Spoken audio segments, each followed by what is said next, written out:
It's Patrick at Pals. Well, we set the floats on the carburetor and we've got our fast air fuel gauge hooked up. We set our idle mixture screws at 1 1/4 turns before we started the car.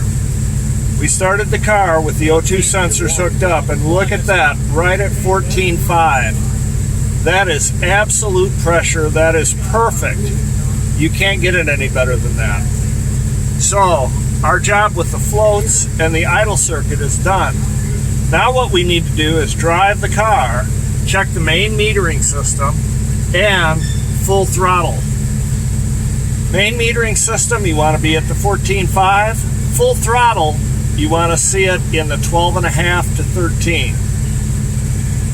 If you've got a carburetor and you want great fuel economy, bring it to Pals. See you soon.